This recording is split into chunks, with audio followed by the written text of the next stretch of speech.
Et notamment le fait que une des choses qui l'a aidé, c'est le fait de se répéter qu'il allait gagner un jour un Grammy Award. Et il a parlé de la notion, il a utilisé le mot Kotodama. Case Café, la pause café de Case Départ, l'émission Trait d'Union entre la pop culture et la connaissance de soi. Bonjour et bienvenue sur ce nouveau Case Café. Je commence à y prendre goût à ces petites capsules. C'est ça y est, vous aurez reconnu ma voix. Là, je suis à Tokyo. J'ai participé pendant 3 jours au Tokyo International Music Market et j'avais envie de vous partager des réflexions sur une conférence à laquelle j'ai assisté. C'était une conférence de Masa Takumi, un compositeur qui a gagné un Grammy Award cette année. Et donc il partageait son expérience, son parcours. Et notamment le fait que une des choses qui l'a aidé, c'est le fait de se répéter qu'il allait gagner un jour un Grammy Award. Et il a parlé de la notion, il a utilisé le mot Kotodama. Et c'était un mot que j'avais déjà entendu, mais voilà, je m'étais jamais vraiment penchée dessus. Et en fait, Kotodama en japonais, c'est koto, c'est le koto de kotoba du mot, et dama c'est tamashi, c'est l'âme. Donc en fait c'est une sorte de mot valise qu'on pourrait traduire par mot âme. J'ai vu qu'il pouvait être traduit aussi par mot sacré si on adapte un petit peu, et ça rejoint la notion de pensée créatrice dont on a un petit peu parlé dans le case départ sur le mindset, sur les croyances et le mindset. Et donc, pour revenir à ce que disait Masa Takumi, donc il expliquait que le fait de se dire régulièrement à lui-même « un jour je vais gagner un Grammy Award », ça a ancré cet objectif dans sa perception, dans sa réalité. C'est comme si ça lui avait donné une sorte de ligne directrice. Et moi j'imagine ça un petit peu comme c'est une sorte de mantra en fait. C'est comme si on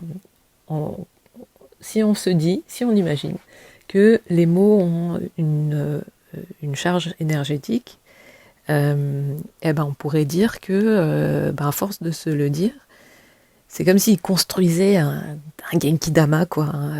Et j'essaye de trouver des images en fait. Et en fait, ça fait sens de se dire ça, parce que c'est comme si, à force de se dire quelque chose, on le construisait dans notre perception, comme si on avait un cloud en fait, et qu'on construisait quelque chose à l'intérieur. La notion d'avoir que la pensée puisse avoir un impact sur la réalité, c'est quelque chose qui passionne beaucoup de monde. Moi, je dirais que ça a plutôt un impact sur notre perception et sur... du coup, comme ça a un impact sur notre perception et nos émotions, ça va avoir un impact sur nos comportements et donc sur notre manière d'être au monde et d'interagir avec la matière et donc d'avoir sur nos comportements, nos actions et voilà, et de fil en aiguille.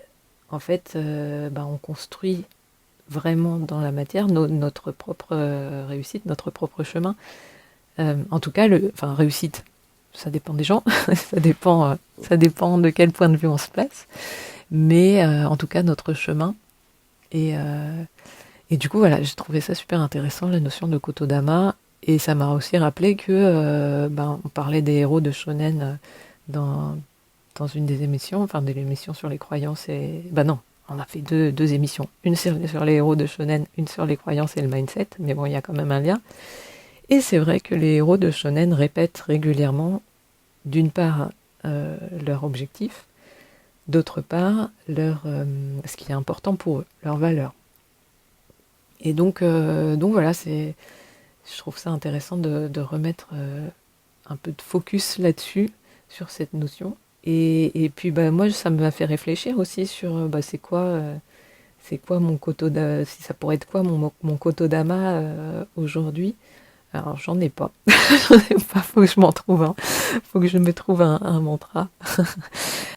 Mais ouais, parce qu'en ce moment, je suis plutôt dans une période où je suis des intuitions, donc c'est des choses plus émotionnelles, c'est des sortes d'élans plus que des pensées. Du coup, c'est un peu chelou parce que j'agis avant de penser. Et c'est un peu moi. J'ai eu des périodes en fait où je faisais ça. Et mais bon, je pense que ça fait partie de fonctionnement que j'ai. Et, euh, et en fait, si je pense trop, après, je me perds dans mes pensées et du coup, je perds cet élan d'action.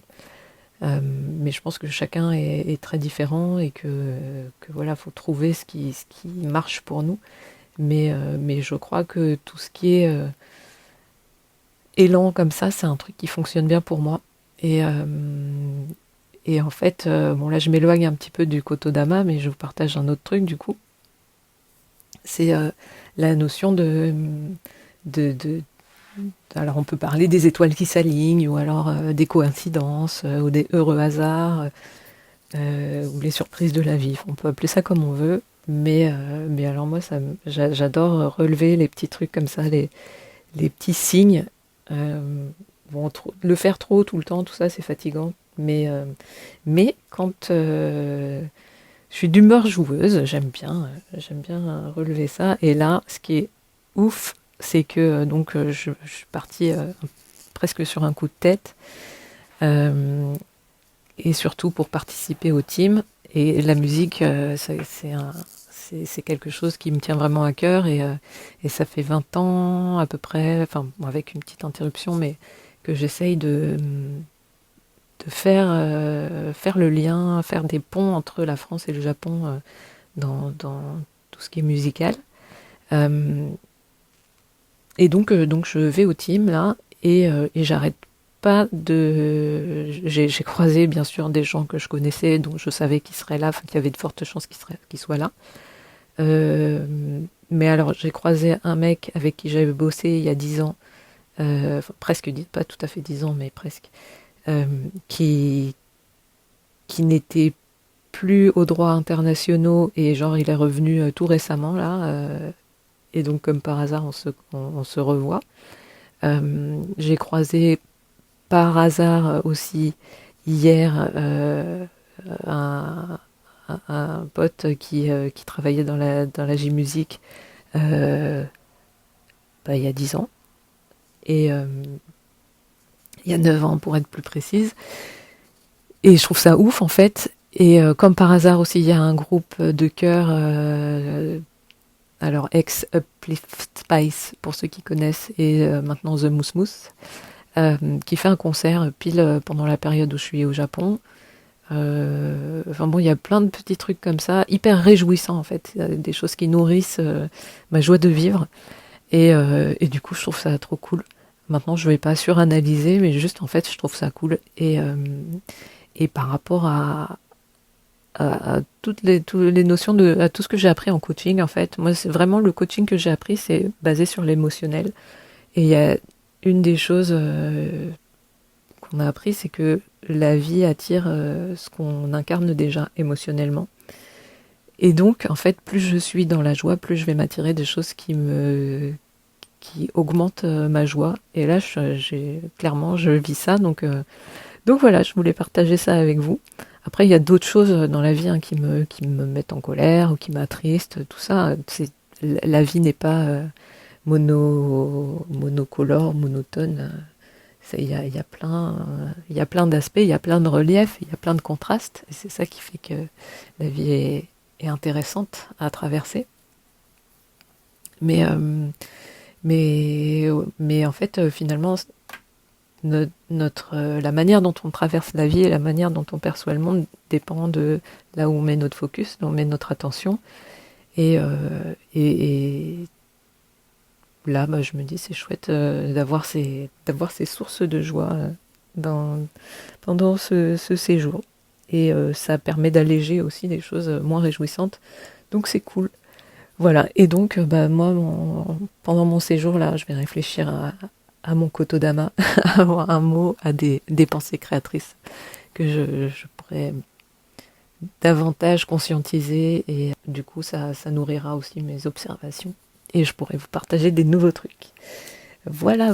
Bon, j'espère que ces réflexions auront fait écho à des choses dans vos vies et que peut-être que vous aussi vous aurez des choses à nous partager. On est sur Instagram. Faites-nous des suggestions, posez-nous des questions. On peut aussi répondre à des questions à travers des casse-café, genre comme si on prenait un café ensemble. Donc ça, ce serait cool aussi à développer, je pense. Et ça peut être, et je pense que selon la thématique que ce sera, la personne la plus pertinente entre nous trois répondra à la question. Donc ça, ce serait cool aussi à développer. Donc participez, ce sera avec grand plaisir qu'on accueillera vos commentaires, vos suggestions et vos participations à la construction de ce podcast, que ce soit pour Casse Départ ou pour ce nouveau format de Casse Café. À bientôt!